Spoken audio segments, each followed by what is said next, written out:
Hello student, आज का अपना टॉपिक है height and distance. Height and distance में हमने ट्रिग्नोमेट्री को यूज किया था। ट्रिग्नोमेट्री का यूज करेंगे इसमें। तो ट्रिग्नोमेट्री का यूज करने से पहले हम जो एंगल ऑफ डिप्रेशन और एंगल ऑफ एलिवेशन है हम उसको समझ लेते हैं पहले। तो एंगल ऑफ एलिवेशन क्या होता है? एंगल ऑफ एलिवेशन क्या होता है कि कोई भी एलिमेंट जब हम किसी भी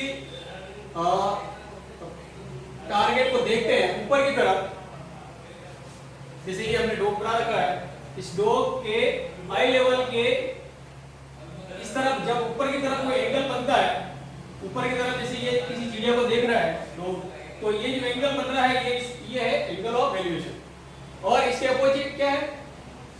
ये हम चिड़िया बना रखी है, ये चिड़िया जब इस डोक को देखती है, यानी कोई भी ऊपर है और ऊपर से नीचे की तरफ देखता है, तो जो एंगल बनता है ये इसकी आई साइड है, ये आई लेवल है, उस आई लेवल से नीचे की तरफ जो एंगल बन रहा है वो है एंगल ऑफ डिप्रेशन। यानी जहां पे हम खड़े हैं वहां से अगर हम ऊपर की तरफ देखेंगे तो एंगल ऑफ एलिवेशन, और कहीं पुल पर खड़े हैं और नदी में चलती हुई नाव को अगर देखते हैं तो नाव का जो एंगल बनता है हमारी आंखों से, जो नाव का एंगल बनता है वो एंगल ऑफ डिप्रेशन होता है।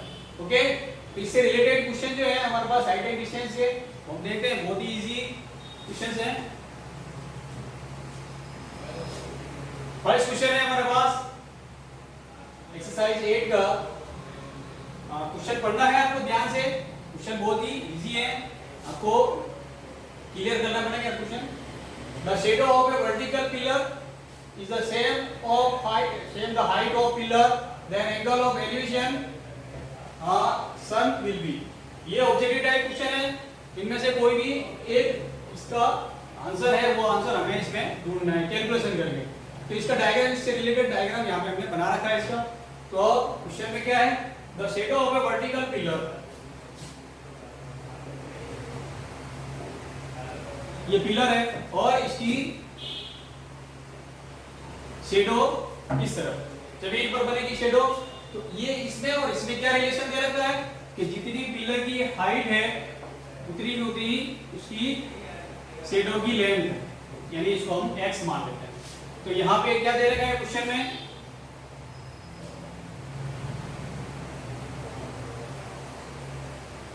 Height of pillar equals to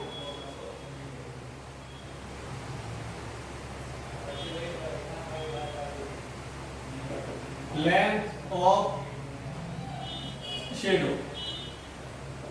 okay, ये रिलेशन दे रखा है। तो हमने हाइट को क्या माना है? एज, और लेंथ ऑफ, ये रिलेशन है इसमें एज और एक्स। अब हमें क्या फाइंड करना है? एंगल ऑफ एलिवेशन, यानी थीटा की वैल्यू हमें फाइंड करनी है। थीटा की वैल्यू कैसे फाइंड करेंगे वो देखते हैं। तो हमें क्या क्या दे रखा है? देखो, हाइट दे रखी है और लेंथ ऑफ शेडो दे रखी है, यानी ये थीटा के अपोजिट ये क्या हो गया? परपेंडिकुलर हो गया, और ये हो गया हमारा बेस। जब राइट एंगल ट्रायंगल है हमारे पास तो थीटा के सामने परपेंडिकुलर और ये इसका बेस हो गया, और 90 डिग्री के सामने ये हाइपोटेनस होती है। तो हमारे पास दो चीजें हैं, एज और एक्स। तो ये है परपेंडिकुलर और ये बेस। तो P अपॉन B, ये रेशियो बन रहा है इसका। तो P अपॉन B का ट्रिग्नोमेट्रिक रेशियो क्या होता है? tan theta. तो tan थीटा इसको कैलकुलेट करेंगे, इनकी वैल्यू रखेंगे। तो P क्या है यहाँ पर? परपेंडिकुलर क्या है? हमने बना था एज, और बेस क्या है?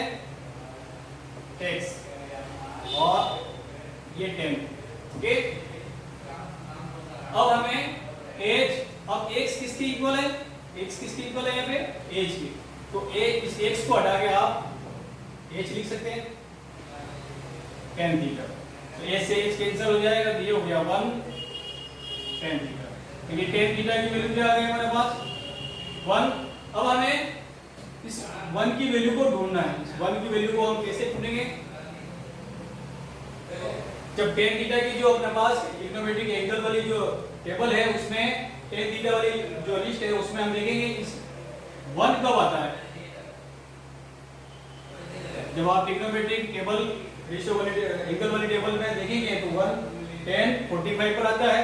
तो ये हम इस 1 को हटा के tan 45 लेंगे। तो थीटा और थीटा, यहाँ पर थीटा की वैल्यू कितनी होगी? 45 डिग्री।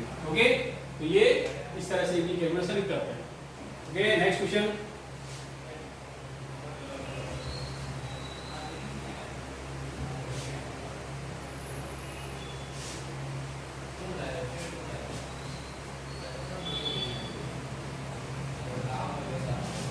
नेक्स्ट क्वेश्चन में क्या है, from A point on the ground, किसी भी ग्राउंड के किसी भी एक पॉइंट से, ये पॉइंट हो गया है क्वेश्चन के अकॉर्डिंग, किसी भी ग्राउंड में एक पॉइंट है ए, वहां से 100 metre away from the foot of the tower.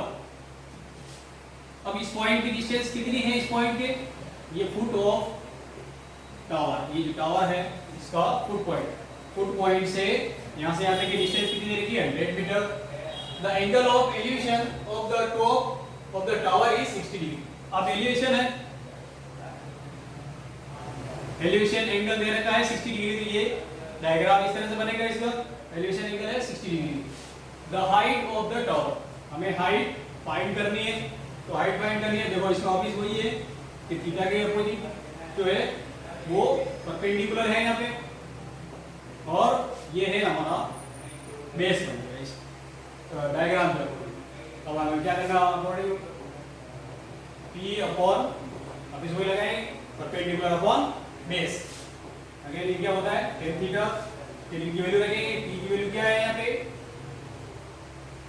As, जो एज का मतलब हाइट ऑफ टावर है, उसके लिए हमने एज यूज किया है। और बेस कितना है इसका 110।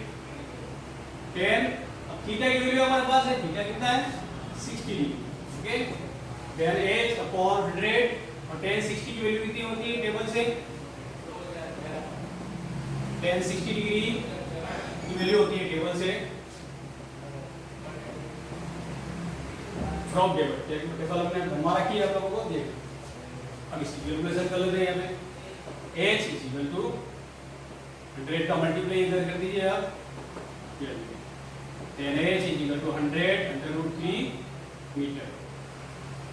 ये हाइट ऑफ टावर, ये वाला। अब इसका कैलकुलेशन देखिए आप, 100 इसका ऑप्शन है ए, ये वाला सही है। इसे थर्ड क्वेश्चन,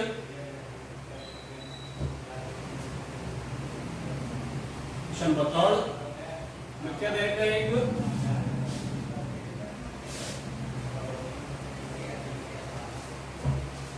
क्वेश्चन नंबर 3 में क्या है, ये है वॉल और ये है ladder.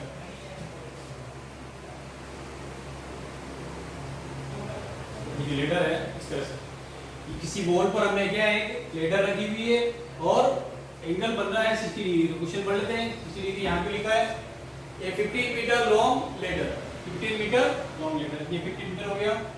Touches the top of a vertical wall, ये इसका वर्टिकल वॉल का टॉप हो गया, तो वहां पर ये टच कर रही है।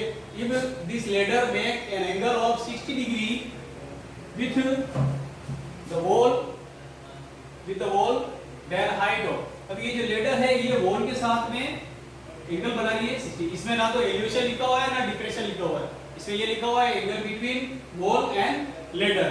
तो ये 60 डिग्री कौन सा एंगल है, angle between wall and ladder. इसमें ना एलिवेशन है ना डिप्रेशन है, इसलिए कंफ्यूज मत होना, क्वेश्चन को पढ़ के हम एंगल को शो करेंगे। ओके, अब हमें फाइंड क्या करना है, what is the height of wall. इसमें भी आप देखें क्या रेशियो बन रहा है, क्योंकि एंगल यहां दे रखा है कि इसके सामने ये है परपेंडिकुलर और ये हो गया हाइपोटेनस और ये हमारा बन जाएगा बेस। ओके, ये परपेंडिकुलर है और ये बेस और ये हाइपोटेनस, तो हमारे पास रेशियो क्या बन रहा है, बेस और हाइपोटेनस का रेशियो बन रहा है। तो बेस और हाइपोटेनस का रेशियो क्या होता है, b अपॉन h, आप लिख दीजिए base upon hypotenuse. Base find करना है और हाइपोटेनस इज गिवन, तो b अपॉन h क्या होता है, b अपॉन h कैलकुलेशन की एग्जांपल है, ट्रिग्नोमेट्रिक रेशियो जो हमारे पास है वो है cos। Okay, base upon hypotenuse, ये सारे रेशियो हमने पहले लिखा रखे हैं आपको, इसलिए और आप चेक कर लेंगे। तो बेस हो गया यहाँ पे h और हाइपोटेनस है हमारे पास 15 and cos 60 degree, okay. cos 60 तो 60 थीटा की वैल्यू है हमारे पास 60 h अपॉन 50। cos 60 की वैल्यू टेबल से 1 अपॉन 2 लिख रहा हूँ। cos 60 degree is equal to 1 upon 2 from table, okay. बस इसको आप कैलकुलेट कर लें। h इज इक्वल टू 50 तो आप क्रॉस मल्टीप्लाई कर दीजिए। अब ये ऑप्शन आप चेक कर लीजिए, इसमें है या नहीं है 15 अपॉन 2, ये हमारे पास ऑप्शन नंबर सी इसका राइट हो जाएगा। Next question,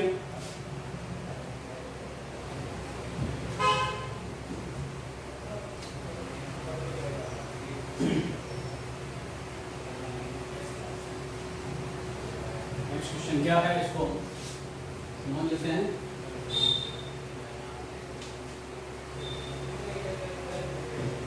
next question, from the top of 10 metre height tower, हमारे पास क्या दे रखा है, from the top of 10 metre height tower. ये जो टावर है इसकी हाइट दे रखी है 10 मीटर और इसके टॉप से, ठीक है, angle of depression, angle of depression यानी इसके टॉप से डिप्रेशन एंगल बन रहा है। तो ये डायग्राम आप देख लीजिए, नीचे की तरफ इसको बना रखा है।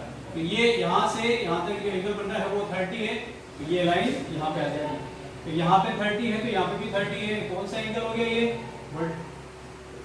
कौन सा हो गया, अल्टरनेट एंगल। यहाँ पे 30 है तो यहाँ पे ये जेड बन रहा है तो ये 30 एंगल यहाँ पे आ जाएगा, ओके। तो डिप्रेशन एंगल अब इस यहाँ पे आ जाएगा, तो ये हमारे लिए इजी हो जाएगा। At the point of earth is 30 degree, distance of point from base of tower. अब इस हमें क्या फाइंड करना है, टावर का जो बेस है वहां से इस पॉइंट की डिस्टेंस कितनी है। तो हम कितनी है वो हमने मान लिया है, x मान लिया है, ठीक है। तो हमारे पास रेशियो क्या बन रहा है, h ये हो गया एंगल के सामने क्या हो गया बेस परपेंडिकुलर, और ये हो गया हमारा बेस। इसके सामने ये क्या हो गया परपेंडिकुलर और ये बेस। तो p upon v according to diagram p upon v again क्या हो जाएगा, ये 10 मीटर।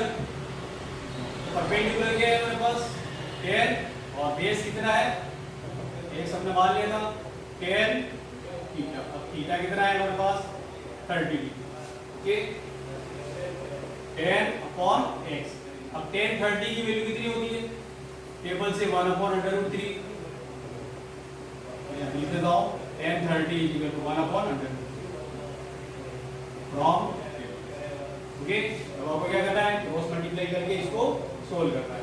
x का मल्टीप्लाई इधर कर दिया और इसका मल्टीप्लाई इसी, तो 10 √3, ओके।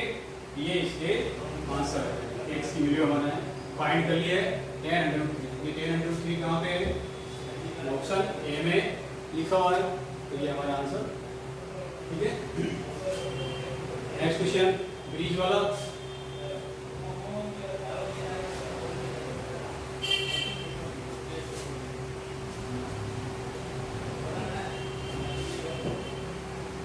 क्वेश्चन है हमारे पास, किसी भी रिवर के ऊपर एक ब्रिज बना हुआ है, इस तरह से एंगल बना हुआ। अब एंगल कितना है यहाँ पे, ये आपको दिख रहा होगा सर 45 डिग्री, ओके। उसमें लिखा होगा 45 डिग्री। एक रिवर के ऊपर एक ब्रिज बना हुआ है, वो ब्रिज इसके किनारे से कितना एंगल बना रहा है 45 डिग्री। और हमें फाइंड, और इस ब्रिज की जो लेंथ है वो दे रखी है 150 मीटर। हमें फाइंड करना है विड्थ ऑफ रिवर के, रिवर की विड्थ कितनी है। तो इसमें एक आपको दिख रहा होगा ट्रायंगल, ये वाला ट्रायंगल दिख रहा है ABC। तो ABC में हमारे पास ये क्या हो जाएगा, हमने मान लिया इसको h, ट्रायंगल के अकॉर्डिंग ये क्या हो गया h, और ये क्या हो गया, ये जो लाइन है 90 डिग्री के अपोजिट है, तो ये हाइपोटेनस, ओके। तो अब आपको क्या करना है, रेशियो क्या बन रहा है यहाँ पे, ये हो गया परपेंडिकुलर और ये हाइपोटेनस, ये रेशियो हो गया p upon h। p upon h का मतलब साइन थीटा, ओके। ये वाला आप फॉर्मूला लगा के इसको सोल्व करते हैं, ओके। पी क्या है, यहाँ पे पी हमें फाइंड करना है। एच हमने 150 दे रखा है और एंगल sin 45 दे रखा है। ठीक है, उसको आप कैलकुलेट कर लेना। Okay, next question.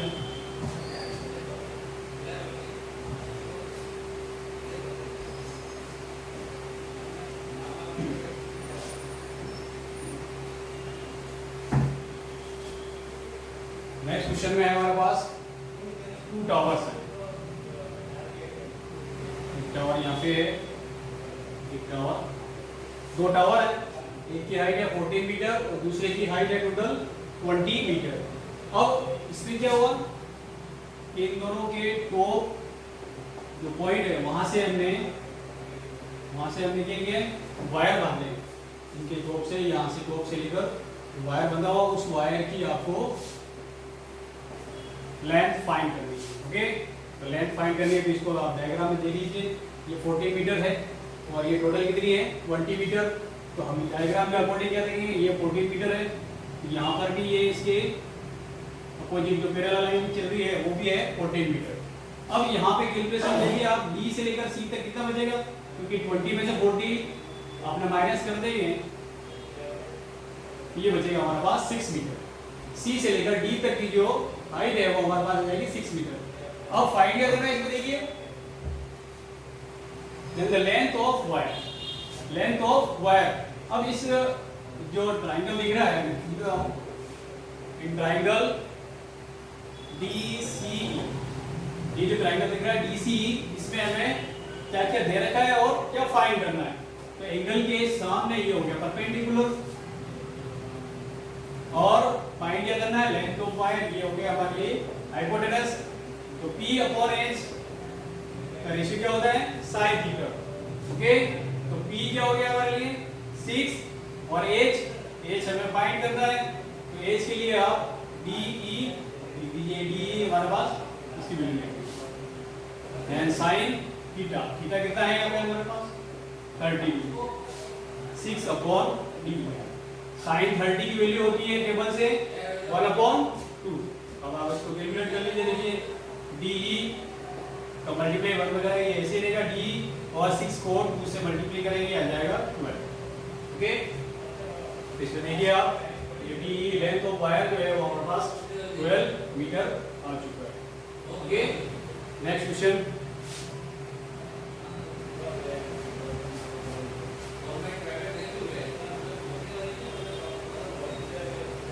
अब इस क्वेश्चन को आपको समझना पड़ेगा क्योंकि ये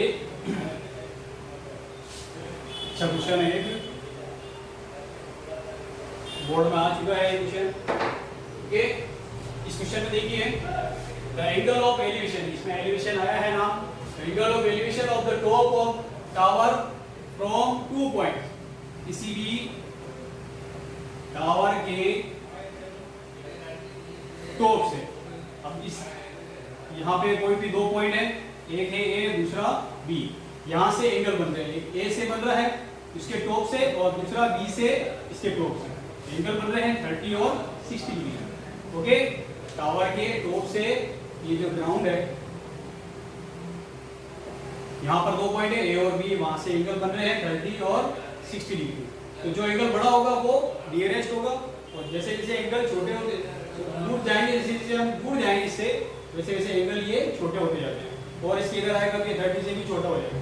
ओके, अब यहाँ पे दे रखा है A और B की, ये दे रखा है A ग्रेटर देन B, इसका मतलब क्या हुआ, A और B, ये क्या है, A से लेकर C तक की डिस्टेंस A है क्योंकि A ग्रेटर देन B लिखा हुआ है, और B से लेकर C तक ये है हमारे पास डिस्टेंस B, ये है उन 2 पॉइंटों की डिस्टेंस फ्रॉम, ये इसका बेस है, इसके बेस से इसकी डिस्टेंस A और B। अब हमें फाइंड क्या करना है, height of tower, height of tower का है ये यानी एज की वैल्यू हमें फाइंड करनी है। यहाँ पे हमारे पास अब ये फर्स्ट क्वेश्चन ऐसा है जिसमें 2 एंगल दे रखे हैं, इससे पहले जितने भी क्वेश्चन थे सब में एक एक एंगल ही था, और यहाँ पे हमारे पास अब 2 एंगल आ चुके हैं, तो इसमें 2 इक्वेशंस बनेगी। तो फर्स्ट आपको ट्रायंगल कौन सा लेना है, इन ट्रायंगल देखो मैं बड़ा वाला ट्रायंगल लेता हूँ ACD, ACD बड़ा वाला ट्रायंगल लीजिए। अब एंगल के सामने अब ये लाइन आप भूल जाइए बीच वाली, हमारे पास ट्रायंगल है ACD, तो ये हो गया हमारे पास P और B। E और B का रेशियो क्या है? tan theta. DB ये हो गया H और बेस हो गया A और tan 30 H upon A, tan 30 की वैल्यू होती है under root 1 upon under root 3, ठीक है, टेबल से। ये हो गया हमारे पास फर्स्ट क्वेश्चन। ओके, अब सेकेंड इक्वेशन कैसे बनेगी देखिए आप। इन ट्रायंगल हमारे पास ट्रायंगल चेंज कर रहे हैं BCD, ट्रायंगल कौन सा है? BCD। रेशियो वही बनेगा P upon B, perpendicular upon base, tan theta. अब पेंडिकुलर क्या है हमारे लिए? H और ये हो गया B, tan 60 H upon B। Okay, tan 60 की वैल्यू भी टेबल से रूट 3, ये हमारे पास इक्वेशन नंबर सेकंड। ओके, अब क्या करना है? क्वेश्चन नंबर 1 और सेकंड का आपको मल्टीप्लाई करना है, तब जाके इसके आंसर आएगा। ओके, यहाँ पे इसको कैलकुलेट कर लेता हूँ from equation number first and second. हम क्या कर रहे हैं यहाँ पे? मल्टीप्लाई कर रहे हैं, यानी इसका मल्टीप्लाई इसमें करना है और इसका मल्टीप्लाई H अपॉन A और H upon B, okay, 1 upon under root 3।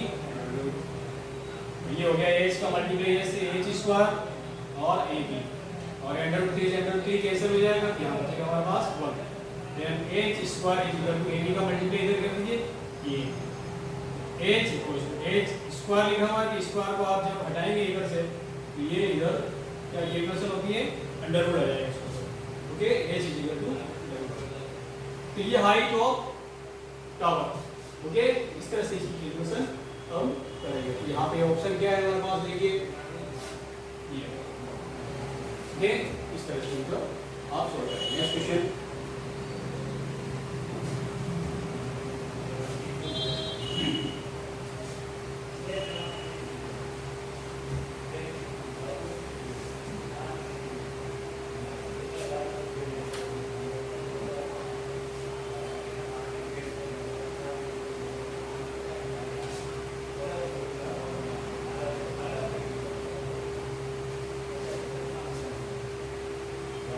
Question देखते हैं, इसमें डायग्राम थोड़ा डिस्टर्ब है।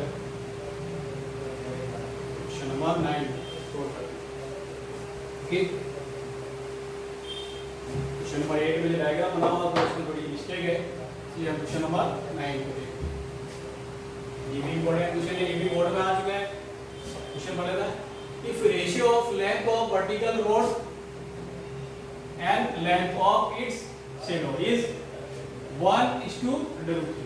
अब क्या दे रखा है? Length of vertical rod and length of its shadow, इन दोनों में क्या रेशियो दे रखा है? 1:। अब इसको आपको इस डायग्राम के अंदर लिखना है। तो वर्टिकल रोड की लेंथ कितनी होगी, हाइट कितनी होगी, इसका मतलब यहाँ पे आप 1 लिख दीजिए, पहले 1 हो गया। Okay, and length of its shadow, इसकी शैडो यहाँ पे ये हमारे पास है अंडर रूट। हमें वाइड ले करना है tan थीटा, जैसा क्वेश्चन हम पहले कर चुके हैं। हमारे पास क्या रेशियो बनेगा? P अपॉन B, क्योंकि थीटा के सामने परपेंडिकुलर और बेस, ये P अपॉन B रेशियो बन रहा है इधर tan थीटा। तो P हो गया हमारे पास 1 और BS हो गया tan थीटा। ओके, अब 1/√3 इसकी वैल्यू होती है टेबल से tan 30 की। ओके, यहाँ पे मैं लिख रहा हूँ बिकॉज tan 30 क्या होता है? 1/√3। तो मैंने 1/√3 को हटाकर क्या लिख दिया है? tan 30। तो हमारे पास थीटा की जो वैल्यू है वो कितनी होगी? ओके, ये थीटा की वैल्यू हमारे पास आ जाएगी, ये हमने फाइंड किया। Okay, next question, question of objective types question.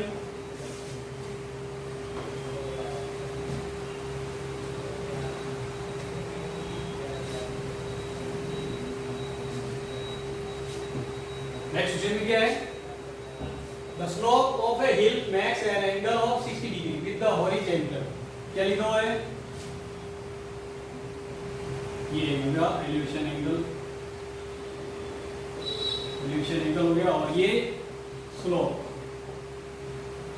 Of हिल। ठीक है, स्लोप ऑफ हिल, कोई भी हिल है उसकी स्लोप इसी शेप में होती है। इसकी जो ये यहाँ से यहाँ तक की डिस्टेंस है स्लोप की, वो है 500। ओके, और ये हॉरिजॉन्टल जो लाइन है उससे जो एंगल बन रहा है स्लोप का, वो है 60 डिग्री। ओके, हमें फाइंड क्या करना है? हाइट ऑफ हिल। जो हिल है उसकी हाइट कितनी है? तो आप देखेंगे इसमें क्या क्या रेशियो है। हमें फाइंड क्या करना है? हाइट ऑफ हिल ये फाइंड करनी है, और हमारे पास स्लोप ऑफ हिल की जो लेंथ है वो दे रखी है। तो आप देखिए रेशियो क्या बन रहा है? ये है हमारे पास परपेंडिकुलर और ये है हाइपोटेनस। तो P अपॉन क्या यूज होगा? P upon H। Okay, P upon H का मतलब यहाँ हो गया हमारे पास रेशियो sin थीटा। तो P अपॉन H, P हमने मान रखा है, इसमें हाइट ऑफ हिल है तो इसके लिए H हमने डिनोट किया है, और हाइपोटेनस है 500 sin थीटा। थीटा कितना रहेगा हमारे पास? 60 degree. Okay, H upon 500 sin 60 की वैल्यू टेबल से √3 अपॉन। ओके, अब इसको कैलकुलेट कर लीजिए। ये H इक्वल टू, अब ये 500 कहाँ जाएगा? 500 यहाँ इस क्रॉस मल्टीप्लाई में यहाँ पे इससे मल्टीप्लाई हो जाएगा √3 से, और ये 2 ऐसे ही रहेगा। अब आप 2 से 500 काट दीजिए, कैंसिलिंग हो जाएगी। ये 250 ये हाइट ऑफ हिल आ जाएगा 253 मीटर है, तो मीटर लिख दीजिए आप। ये इसकी हाइट आ जाएगा। अब ये ऑप्शन कहाँ है आप देख लीजिए। इस तरह से इन क्वेश्चनों को हम सोल्व करें। जनरली आपने सबसे पहले तो आपको ऐसा क्वेश्चन करने के लिए आपको जो ट्रिग्नोमेट्रिक रेशियो है उनको आपको याद करना पड़ेगा, और दूसरा क्या है? टेबल की वैल्यू जो sin theta, cos theta, tan theta जितनी भी है उन सब के ट्रिग्नोमेट्रिक एंगल की जो वैल्यू है वो आपको याद करनी पड़ेगी। मतलब आपको जहां पर भी ऐसे क्वेश्चन करने हैं वहां पर आपको एक तो टेबल और ये जो रेशियो ट्रिग्नोमेट्रिक रेशियो होते हैं उनको आपको सामने रखना होगा, ताकि हमसे गलती नहीं हो जाए। और दूसरा ये ध्यान रखना, जहां पर भी एंगल है उसके एंगल के सामने हमेशा परपेंडिकुलर होता है, 90 डिग्री के सामने हमेशा हाइपोटेनस होती है, और बाकी बच रहा है रेडियस। इन क्या फाइंड करना है और क्या दे रखा है, आप उसको रेशियो पता लगा लीजिए, आपका क्वेश्चन आसान हो जाएगा। ओके, ज़्यादा हार्ड नहीं है ये एक्सरसाइज, आप आराम से इसको कर सकते हैं। Okay, thank you, have a nice day.